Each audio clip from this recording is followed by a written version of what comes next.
In the 41st millennium, humanity stands on the brink of annihilation. The galaxy-spanning Imperium of Man is beset on all sides by hostile aliens and threatened from within by traitors and heretics.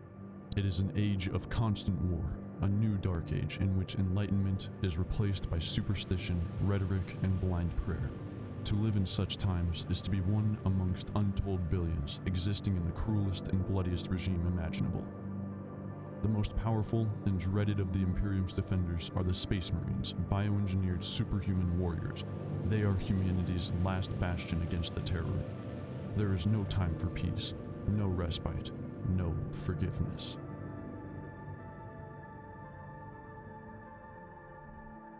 Welcome back everyone to another episode of RearView, the series where I talk about a game in retrospect and give my opinions on what went well and what could have been done better. This video is a long time coming and I apologize for the long wait. I've just been pretty busy over the holidays, so I decided to take some time for myself, but now I'm back and I'm finally releasing this video, so let's get into it. The quote from the beginning was the introductory text from the subject of the video, and I thought it would do well to set the tone because today we're talking about Space Marine 2, which was one of my most anticipated games of 2024 as I loved my time playing through the first game. In my last video, we talked about Space Hulk Deathwing, and I got a few comments saying how they enjoyed me talking about the 40k verse, so I think that this is a good continuation of that theme. If you don't know, I'm a big fan of Warhammer 40k. I listen to lore videos and audiobooks in my free time, as well as playing the games. Space Hulk Deathwing was a surprisingly good game, and if you haven't seen the video I made on that, I would recommend checking that out. Otherwise, let's get into this one. Anyways, I'm going to start by summarizing the Space Marine 2 intro, which starts you off around 100 years after the first Space Marine game, where you successfully fought off an orc invasion on the Forge world Garia as an Astartes of the Ultramarines, Titus. Following the events of Space Marine 1, Titus finds himself as a member of the Death Watch, which is a group of veteran Space Marines serving the Ordo Xenos of the Inquisition. The Ordo Xenos is a branch of the Inquisition which themselves are close to the highest authority in the Imperium of Man, answering only to the Emperor himself. The Ordo Xenos branch of the Inquisition deals mainly with the threat of Xenos or alien threats. To be chosen to serve with the Death Watch is a great honor, and each Marine that serves does so with pride and for an indeterminate amount of time. Titus found himself in the Death Watch as a form of repentance for his warp exposure in the previous game, and also to allow the Inquisition to observe Titus to see if he would stay true to the Imperium.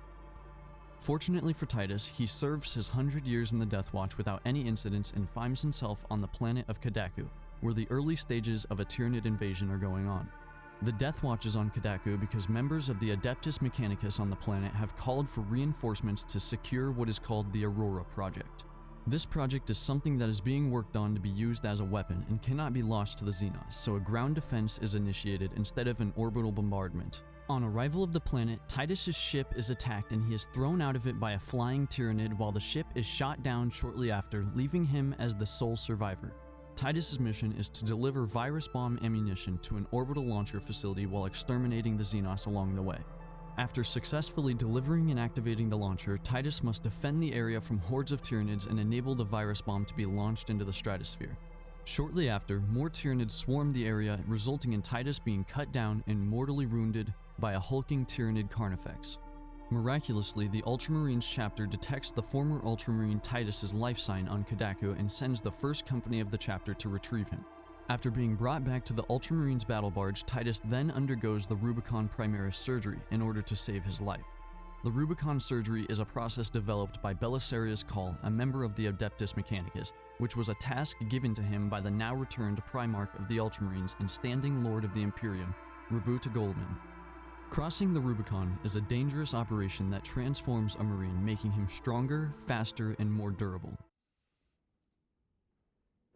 The wound was fatal. You survived only through the Rubicon surgery. We remade you. You are a Primaris now. Why? Lord Calgar issued the command himself. Is he here? Gone. Summoned by the Primarch. I must get back to the Watch Fortress. You have been reassigned. My place is with the Death Watch. The Inquisition can find no stain on you, Titus, accused of heresy. You have served penance in the Death Watch for almost a century, and not once have you faltered. But you will never know redemption until you have faced the judgment of your brothers. Prove yourself to us and know true absolution.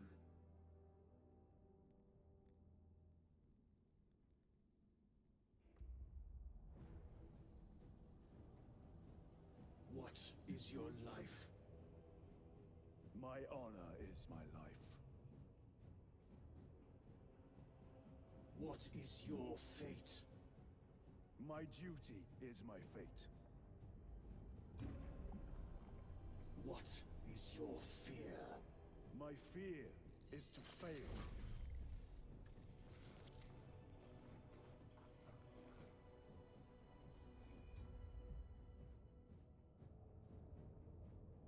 What is your reward?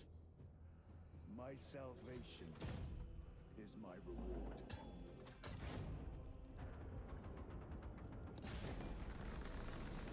What is your craft?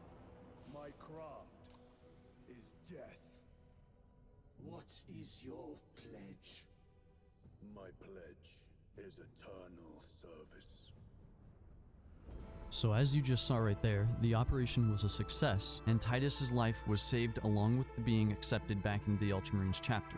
Titus insists that he should return to the Death Watch to continue his service, but the chapter's chaplain reminds him that the Inquisition has deemed him chaos-free and should return to the chapter and seek his brother's approval in order to be truly redeemed. Now that's Space Marine 2's intro, and that's as far as I'll go into the story, as I will go over the entire story in the RearView video later on. Today is mostly about my review of how good I think the game really is. With that being said, I'll first go over what I enjoyed about the game. The most obvious is the game's stunning graphics, which are a huge leap from the first game. The textures look amazing and is complemented by the equally amazing lighting that the Saber Swarm engine provides. Second, the atmosphere of the game is truly breathtaking, and even more so if you are immersed in the 40k verse. There are even Marine companies giving rally speeches and Adeptus Mechanicus members chanting, all without the player's interaction or input. Next up, the art style of Space Marine 2 is above the level of Space Hulk Deathwing, which, if you remember, was one of my main arguments for that game being great. Not just in the battle barge, but on the planets that you complete missions on, there are forests with alien plants that you can crash through with your power armor, and within cities there are structures towering above you as you march forward into battle. This game delivers, in my opinion, the best art direction that we've seen from a Warhammer 40,000 game to date, and it all comes together nicely to cement that grandiose theme that comes with the Imperium of Man. The next amazing thing about this game is the attention to detail. I hate to bring it up again, but the attention to detail is on par or even above the level of that of Space Hulk Deathwing, which, if you haven't played the game, I would still recommend watching the video that I made on it, as it would go over all of these subjects.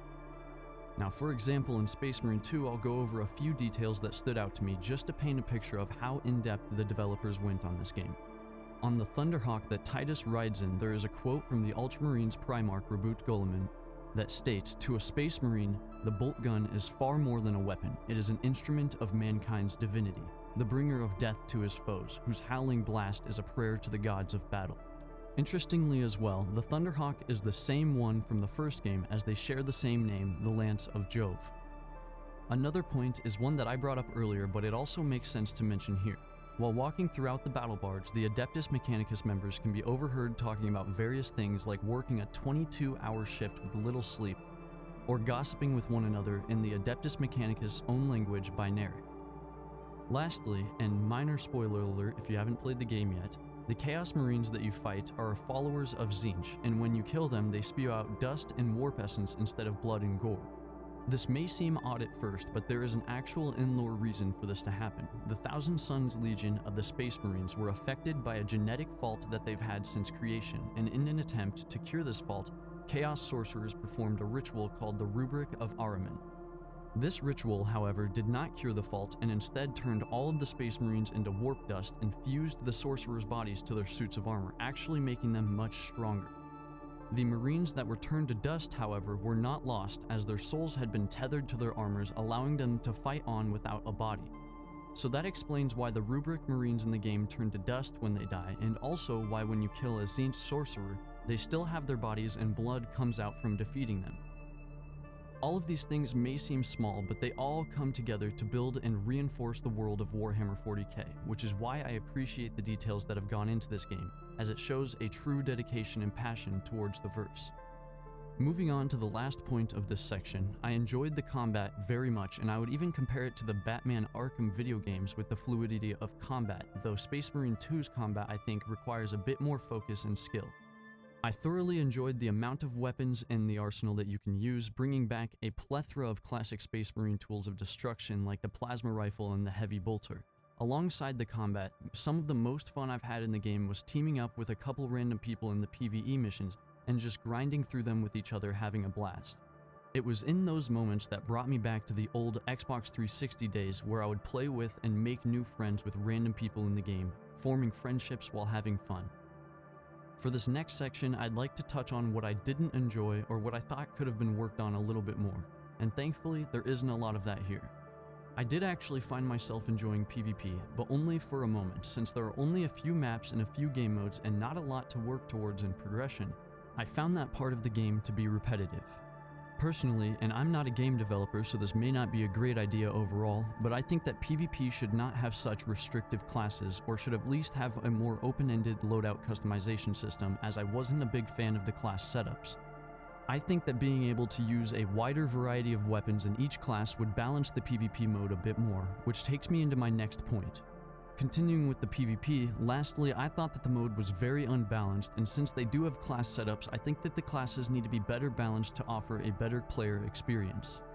Okay, moving on from PvP, and sorry for the tangent, but this isn't really a big complaint, and also minor spoiling warning here, but I have heard from others, and I also agree, that the Chaos Marines that you fight in the latter half of the campaign and PvE missions are much less fun and satisfying to fight than the Tyranids. I honestly felt much more motivation to kill and destroy the Tyranids than the Chaos Marines. The Tyranids are taking over and desecrating the entire planet, and they go smush when you kill them. The Chaos Marines are summoning demons and trying to kill the Space Marines, yes, but they don't go smush when you kill them.